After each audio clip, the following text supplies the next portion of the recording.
Joel, capítulo 1, versículo 15. Diz assim a santa palavra do Senhor: há aquele dia, porque o dia do Senhor está perto, e virá como uma assolação do Todo-Poderoso. Porventura o mantimento não está cortado de diante de nossos olhos? A alegria e o regozijo da casa do nosso Deus?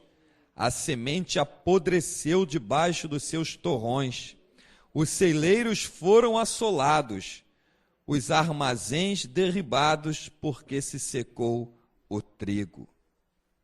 Espírito do Altíssimo Deus, traz a tua palavra acesa e revelada ao nosso espírito, e que o teu nome seja glorificado em nome de Jesus, tomando-nos pelas tuas mãos como um cano que nas duas pontas é cortado. Amém e graças a Deus. Profecia que me faz lembrar a profecia de Amós, capítulo 8,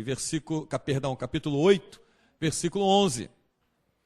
Profecia que me faz lembrar quando Amós disse: eis que vem dias, diz o Senhor, em que enviarei fome e sede sobre a terra, não fome de pão nem sede de água, mas de que se ouçam as palavras do Senhor. Me faz lembrar da profecia de Amós.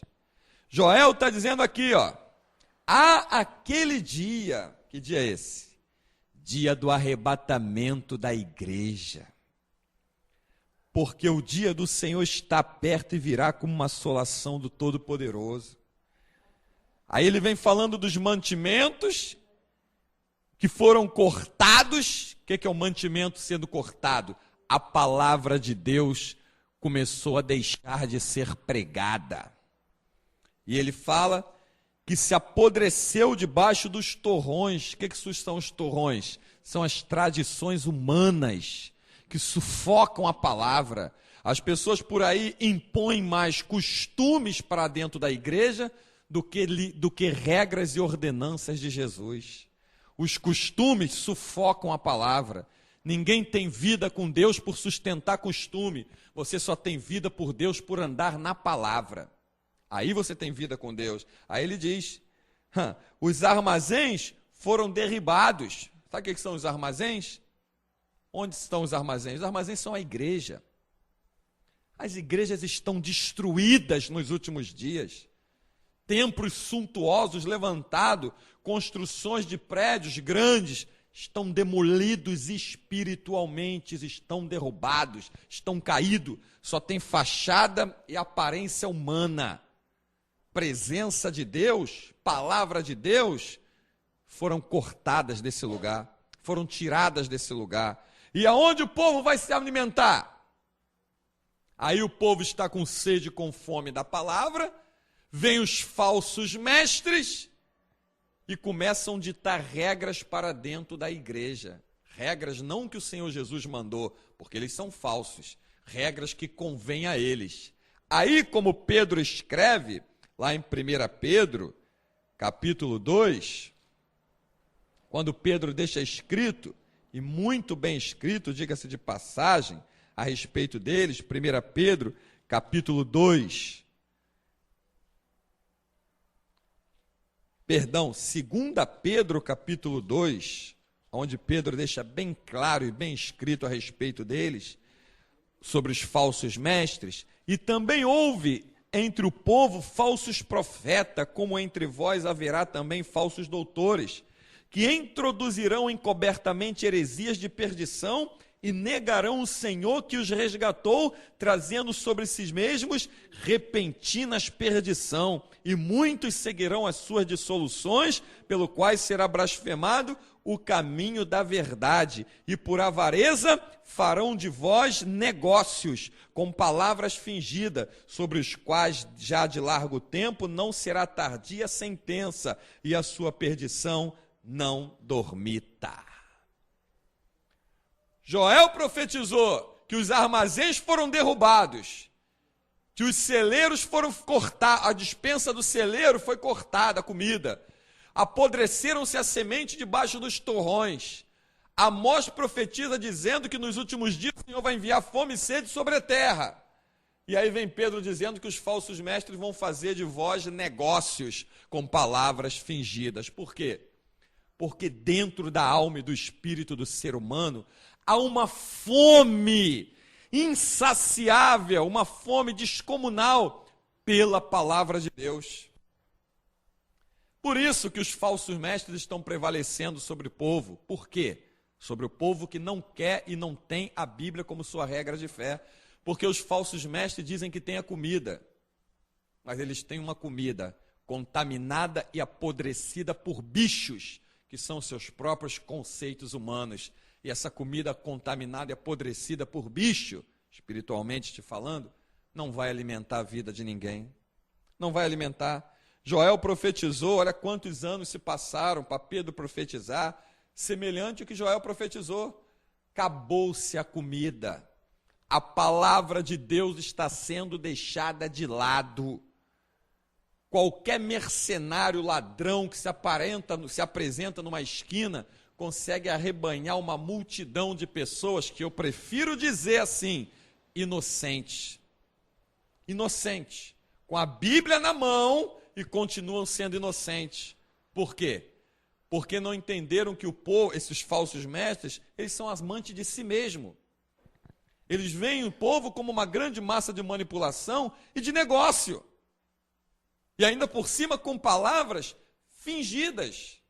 Porque a palavra de Deus abre a vista dos cegos, mas a palavra dos homens encaminha os cegos para o abismo. Jesus disse, poderá um cego guiar outro cego? Ambos cairão na cova, ou no abismo, ou no buraco, conforme a tradução aí da tua Bíblia. Então, o que está acontecendo nos últimos dias que nós estamos vivendo? Porque no capítulo 2 de Joel, ele começa a profetizar que nos últimos dias o Senhor enviará o seu Espírito, mandará o seu Espírito sobre toda a carne. Joel começa a profetizar que o Espírito Santo virá nos últimos dias e vai fazer o que o Espírito Santo? Aqui no capítulo 2, versículo 28. E há de ser que depois derramarei o meu espírito sobre toda a carne, e vossos filhos e vossas filhas profetizarão, os vossos velhos terão sonho, e os vossos jovens terão visões. E também sobre os servos e sobre as servas naqueles dias derramarei o meu espírito. Espírito Santo de Deus. Olha como Deus é um Deus de misericórdia. Olha como Deus é um Deus de amor. O que Deus está dizendo? Eu queria uma nação para servir de depósito da minha palavra. Essa nação abandonou a minha palavra, deixou a semente apodrecer debaixo dos torrões e derrubou os armazéns. Os templos, onde eram para ser pregada a palavra, serviram de templos de negócio, não muito diferente do que a gente vê nos nossos dias. Mas aí o Senhor diz em seguida, olha, nos últimos dias eu vou derramar do meu espírito sobre toda a carne. E vossos filhos e vossas filhas profetizarão. Olha só, vossos filhos e vossas filhas profetizarão. O que é isso? Eu vou botar palavras de verdade na boca de quem tem fome. Vossos velhos terão sonhos e os vossos jovens terão visão. Então vê, vossos filhos e filhas profetizarão, vossos velhos terão sonhos e vossos jovens terão visão. Profecia, sonhos e visão. 3 maneiras de Deus falar e alimentar o homem. Através, obviamente, da sua palavra, com a ação do seu Espírito que dá vida à sua palavra. Primeiro ele diz que vai derramar o Espírito para trazer a palavra. Por que a gente encontra hoje tantas pessoas vivendo uma vida de miséria e pensam que estão dentro do Evangelho? Porque eles não encontraram homens e mulheres cheios do Espírito Santo que possa lhe abrir a boca para lhe ensinar a verdade. Elias pensou que ele era o último, e ele disse, Senhor, mataram os teus profetas e procuram a mim agora. E o Senhor disse, volta lá, porque tem 7.000 joelhos que não se dobraram a Baal, nem o beijaram. Deus pode olhar para você aí onde você está e dizer para alguém numa cidade próxima, no bairro próximo, numa cidade vizinha, ou outro país, vai até lá, porque tem uma serva minha que não se dobrou a Baal, não se dobrou ao G12, não se dobrou a costumes humanos, não se dobrou a costume de igreja, não se dobrou a tradicionalismos humanos, não se dobrou a falsa aparência de santidade, achando que santidade é andar com roupa comprida, não se dobrou a idolatria modernas que introduziram nas igrejas, como campanhas, correntes, rosas. Volta lá, porque ali tem uma guardiã da minha palavra, e é ela que vai te alimentar. Deus pode olhar para você e dizer isso? Pode olhar e dizer a teu respeito? Volta lá. Uma vez uma pessoa da Suíça, uma brasileira que estava lá na Suíça, entrou em contato com uma outra pessoa também na Suíça e disse: olha, tu vai lá no Rio de Janeiro, naquele bairro, tu vai procurar esse homem aqui, ó, e deu o nome dele, esse homem de Deus. Vai lá que Deus vai te abençoar e vai te dar uma palavra. Na Suíça, ela indicou uma pessoa para aqui no Rio de Janeiro, num determinado bairro do Rio de Janeiro, procurar um homem para ouvir uma palavra de Deus. O que é isso? Escassez de palavra de Deus na face da terra, porque os homens se tornaram idólatras, amantes de si mesmo, negociantes do Evangelho, como se pudesse negociar com o Evangelho. Veja bem, tornaram-se avarentos, pensando no seu próprio bolso, no seu interesse, e com palavras fingidas, ainda encontra uma multidão cega para fazer negócios com a vida delas, ou deles. O que o Espírito Santo está te dizendo nessa noite? Você que está rastejando, com sede, com fome, no deserto, atrás de uma palavra que saia da boca de Deus. O Espírito Santo está te dizendo, ainda há palavra de Deus jorrando nessa terra. Ainda há. E aonde está jorrando essa palavra? Não estão mais dentro das igrejas suntuosas, dos grandes templos, como você vê passar em televisão, como você vê em internet, ou como você ouve pelo rádio. Está dentro de pessoas simples e humildes, nos altos dos morros, dentro de barracos, que quando abre a boca, o Senhor abre o céu sobre a sua cabeça. Tu vai ter que ir até lá para ouvir uma palavra. Eu vou te dirigir até ela para ouvir uma palavra. Vou te dirigir até ele para ouvir uma palavra. Porque ali tu vai ouvir a minha palavra. A palavra que cura, a palavra que alimenta, a palavra que sacia a fome, a palavra que destrói a mentira, a palavra que abre vista aos cegos, a palavra que faz o paralítico andar, a palavra que faz o morto ressuscitar, a palavra que destrói as obras do diabo, a palavra que aniquila as obras de feitiçaria, de bruxaria, de macumbaria, a palavra que destrói a investida do mal. Tem uma serva minha lá naquele lugar. Deus pode olhar para você e dizer que pode contar contigo? Como ele disse a respeito de Jó na cara do diabo: viste tu, Satanás, meu servo Jó, homem fiel e temente a mim, e que se desvia do mal. Igreja, nos últimos dias Deus quer um povo santificado em se desviar do mal. Se desvia do mal. Estão te chamando para quê? Para contar fofoca? Se desvia do mal, isso é mal, tira os teus ouvidos dessa reta, vai te contaminar. Estão te chamando para quê? Para fazer intriga? Se desvia do mal. A Bíblia diz em Mateus 5 que bem-aventurados os pacificadores, não os intrigadores, não aqueles que causam intriga. Sai fora daí dessa roda. Estão te chamando para quê? Para ir para a roda dos escarnecedores? Lê o Salmo número 1, se desvia do mal. Estão te chamando para cair nos deleites desse mundo? Lê o que disse Jesus: o mundo jaz no maligno, sai fora daí. Deus quer uma igreja nos últimos dias que se desvie do mal, que dê testemunho na cara do diabo, de que não compactua com a mentira, não compactua com o roubo e não compactua com a morte, que são os três principais papéis do diabo na face da terra. Mas como é que você vai se desviar do mal, se você não tiver alimentado pela palavra, como está escrito: sujeitai-vos a Deus, resisti ao diabo e ele fugirá de vós. Sem alimento da palavra, você fica vulnerável nas garras do diabo. Cheio da palavra, você destrói e aniquila as obras do diabo e ele não tem poder sobre você, porque está escrito em Mateus 6,6: tu, quando orares, entra no teu quarto, fecha a tua porta e fala com quem? Com teu pai. O filho é alimentado pelo pai. O responsável por trazer comida para dentro de casa é o pai. O responsável por te alimentar espiritualmente é o nosso Pai, o Pai Celestial, que usa o Filho dele como um veículo, como um canal, para fazer o alimento chegar dentro do nosso espírito. Porque ele disse, Jesus é o caminho, a verdade e a vida. João 14,6. E ninguém vem ao Pai se não for por mim.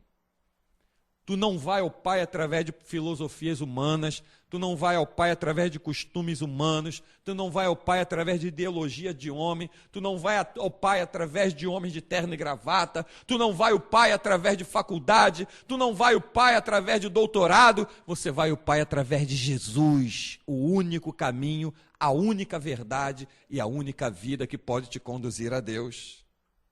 Como foi dito naquele dia aqui, tem aí, nesses últimos dias no Rio de Janeiro, a presença do presidente dos Estados Unidos. Eu te pergunto, quem é esse homem? Não precisa dizer que é o presidente dos Estados Unidos, que eu acabei de dizer. Quem é esse homem? Para que você vá na frente dele e peça alguma coisa a ele. Tem gente que quer tocar no homem, chegar perto desse homem, pensando que algum benefício pode lhe acontecer. Ou aparecer numa reportagem de novela, de televisão, ou aparecer numa manchete de jornal, numa foto. Existe um Todo-Poderoso, que sempre foi e sempre será Deus, que te ama, está acima de todas as coisas, e que quando tu vai a Ele, não tem fila, não tem obstáculo, não tem impedimento, não tem divisória, não tem cerca, não tem segurança te impedindo, e ninguém é mais importante do que Ele, no céu, na terra e debaixo da terra. Ele é o Senhor. Vá a Deus em nome de Jesus. Vá a Deus para que haja mantimento na tua vida. Vá a Deus para que a tua despensa não fique vazia. Vá a Deus para que os teus celeiros estejam cheios. Porque os falsos mestres, os lobos devoradores, destruíram os armazéns, destruíram as igrejas, estão demolidas, você só vê aparência, começam a botar pessoas para dançar na frente do púlpito, para alegrar o culto, começam a botar holofotes e luzes coloridas para modificar o ambiente, mas ainda assim não consegue preencher o vazio que há dentro deles, há dentro da pessoa, das pessoas que ali estão e há dentro do lugar. Nós não precisamos de uma outra fonte de alegria, porque nós já temos a presença daquele cuja presença dele, diz as Escrituras, nos traz abundância de alegria, é a presença do nosso Deus e Pai. Nós temos a presença do Deus vivo, que é um Deus de alegria. Não precisamos das coisas do mundo para que haja alegria em nós. Nós não podemos dar um passo sem a presença desse Deus, porque sem Ele não se pode viver. Então eu te pergunto nessa noite, como é que estão os teus celeiros? Como é que está o teu depósito aí, que é o teu corpo, que é o teu espírito? Como é que está o teu armazém, que é a igreja que você está congregando? Está te alimentando? Você está sendo alimentada? Os teus celeiros estão cheios? Deus pode permitir que o diabo venha contra você essa noite, à meia-noite, que a Bíblia diz que é a hora das trevas. Ele pode se aproximar de você e vir contra você. Está preparado para passar por cima dele em nome do Senhor dos Exércitos? Ou você está definhando por falta de alimento espiritual e agora, você que antes botava o diabo para correr, está começando a correr dele? Olha para a tua despensa e olha para o teu armazém e vê se Deus ainda continua lá. Porque o Senhor disse e prometeu. Joel capítulo 2, verso 28. E há de ser que depois derramarei o meu Espírito, Espírito Santo, sobre toda a carne, e vossos filhos e vossas filhas profetizarão, vossos velhos terão sonhos, vossos jovens terão visões, e também sobre os servos e sobre as servas, naqueles dias, derramarei o meu Espírito, e mostrarei prodígios no céu e na terra, sangue, fogo e coluna de fumaça. O sol se converterá em trevas e a lua em sangue, antes que venha o grande e terrível dia do Senhor. E há de ser que todo aquele que invocar o nome do Senhor será salvo, porque no monte Sião e em Jerusalém haverá livramento, assim como o Senhor tem dito, e nos restantes que o Senhor chamar. Deus te chamou para ser uma coluna no templo dele. Deus te chamou para ser um bom depósito do Santo Espírito e te chamou para alimentar os famintos e sedentos. Olha para a tua despensa, olha para a tua vida, vê se você tem alimento dentro de você. Agora olha para o armazém da onde você está recebendo, vê se você está recebendo ou vê se Deus está no negócio. E que por essa palavra o Santo Espírito de Deus nos alimente, mantenha em nós a sua palavra acesa e armazenada, para que possamos destruir as obras do diabo e aniquilar as ciladas dele, em nome de Jesus. Amém e graças a Deus.